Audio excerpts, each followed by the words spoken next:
Pour mieux s'immerger dans la réalité politique, sécuritaire, économique et sociale d'Israël, connectez-vous chaque matin sur Studio Kalita. Daniel Haïk vous y attend pour sa revue de la presse. Hatikva Agdola, c'est le titre ce matin en première page du Yediot Achronot, la grande espérance, pour parler de la Tikva qui a été entendue hier pour la première fois. C'était à Abu Dhabi, c'était donc la première fois que l'hymne israélien a été joué aux Émirats arabes. C'est ce que nous raconte ce matin le Yediot Achronot, et nous voyons à présent même les images de cette Hatikva jouée donc dans ce pays des Émirats arabes unis. Une Hatikva, nous dit le Yediot Achronot, qui a été entendue après que le judoka israélien Sagi Mouki a remporté la médaille d'or au Grand Chelem d'Abu Dhabi. L'athlète israélien a battu le Belge Mathias Kass, précise le Yediot Achronot, chez les moins de 81 kilos, et a gagné donc le titre lors de ce tournoi international. Le Yediot précise aussi que c'était la première fois qu'une délégation israélienne participait à cette compétition.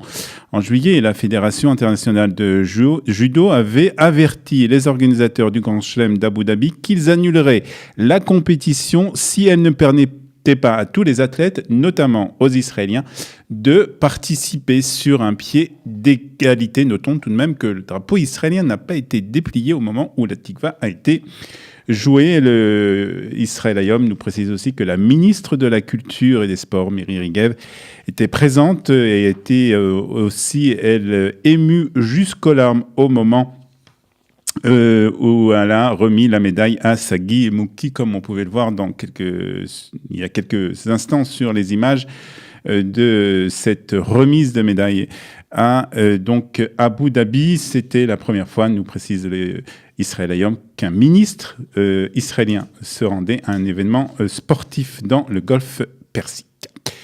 Mais le reste des titres de la presse israélienne, c'est tout de même la fusillade de la synagogue de Pittsburgh. Tefila Echad, titre le Yediot Achronot, une unique prière, qui publie une photo de juifs, de catholiques et de protestants unis dans une même prière devant la synagogue Etz Chaim à Pittsburgh, la synagogue où a eu lieu cette fusillade qui a coûté la vie à 11 personnes. Le parquet de Pittsburgh va demander la peine de mort pour les responsables de cette fusillade de la synagogue Etz Chaim. Robert Bauer a été déféré devant un juge et inculpé de 29 chefs d'accusation, nous précise ce matin donc le Yediot Achronot.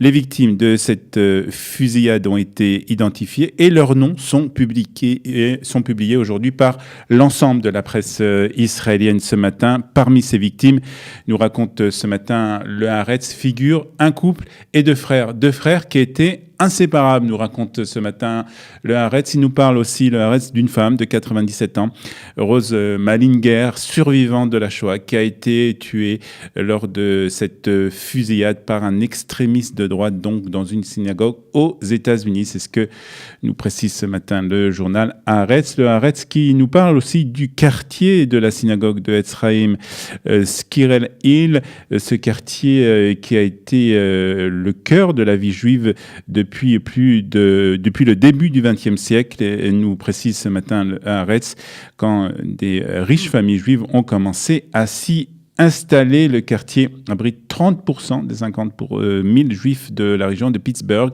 Il possède plus d'une douzaine de synagogues de différentes orientations. Et puis le Maariv, lui, nous annonce que le ministre des Affaires de la Diaspora, Naftali Bennett, s'est envolé pour Pittsburgh. Il doit assister aux funérailles des victimes et rendre visite aux familles.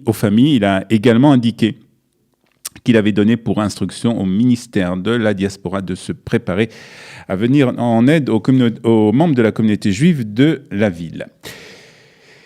Et le Ynet, site d'information du Yediot Achronot, nous annonce que la nuit était tranquille pour les habitants du sud d'Israël après un week-end particulièrement agité. Le Israël Hayom annonce aussi nous apprend que l'armée israélienne a ciblé hier soir une cellule terroriste et les 3 membres de cette cellule ont été tués. Ils tentaient de placer des explosifs le long de la barrière de sécurité située entre Israël et Levant bande de Gaza. C'est ce qu'a annoncé un porte-parole de l'armée israélienne. Les 3 terroristes qui ont été tués lors de la frappe appartenaient au mouvement djihad islamique. C'est ce que nous apprend aussi le Yediot Ahronot ce matin. Et le Galilée Tzahal ce matin annonce qu'il y a eu d'autres manifestations dans la bande de Gaza, des manifestations d'habitants de l'enclave palestinienne devant les maisons des responsables du Hamas dans la bande de Gaza. Les habitants ont demandé que l'organisation terroriste venge justement la mort des 3 adolescents palestiniens tués dans ce raid israélien. C'est ce que nous apprend donc ce matin la radio de l'armée israélienne, Galilée Tzahal. Et justement, ces habitants du sud d'Israël ont manifesté leur mécontentement hier à Tel Aviv. C'est ce que nous raconte ce matin le Israël Hayom. 350 manifestants munis de pancartes et d'enregistrements audio où l'on pouvait entendre justement cette fameuse sirène d'alerte à la roquette, ont bloqué les routes près du centre commercial d'Azrieli à Tel Aviv. Ils ont scandé « Tel Aviv, réveille-toi, le sud brûle, nous voulons dormir », publie donc ce matin le quotidien. Il n'y a pas de formation politique derrière nous. Nous avons organisé ces manifestations nous-mêmes. Elles sont le fruit de notre douleur et de notre frustration, déclare Merav Cohen, originaire du kibbutz En Shlosha dans le Israël Hayom de ce matin. Et puis Shira Massari, qui était l'une des organisatrices de ces manifestations, déclare aussi dans ce même journal que nous n'allons pas vraiment revenir à la routine et accepter cette réalité du syndrome de la femme battue, explique Shira Massari dans les colonnes du Israël Hayom. Cet syndrome de la femme battue à qui on promet que tout va bien se passer et que tout est rentré dans l'ordre alors que rien ne se passe comme il faut. Déclaration donc de cette organisatrice de cette manifestation dans le sud, une manifestation des habitants du sud d'Israël qui s'est déroulée donc à Tel Aviv. Et puis le Haaretz nous apprend qu'au Brésil, le candidat d'extrême droite Jair Bolsonaro a été élu haut la main président avec 56% des voix contre 44% à son adversaire. Un adversaire donc de gauche, Fernando Haddad, le candidat d'extrême droite, parfois surnommé le Trump des tropiques, s'est défendu d'être une menace pour la démocratie, promettant d'être esclave de la Constitution et de gouverner avec autorité, mais sans autoritarisme. Déclaration donc qu'on peut trouver ce matin dans le Haaretz.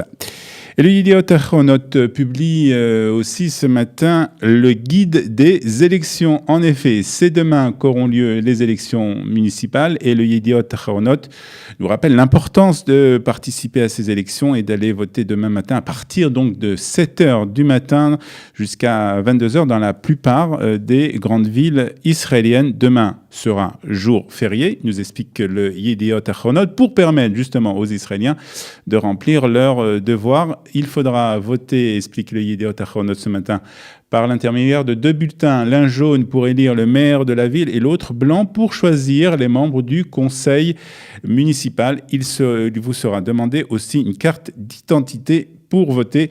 Et nous rajoutons à Studio Kalita que plusieurs représentants francophones figurent sur les listes pour les conseils municipaux. Il s'agit donc de représentants de l'Aliyah française et donc d'autant plus important de voter cette année, donc demain.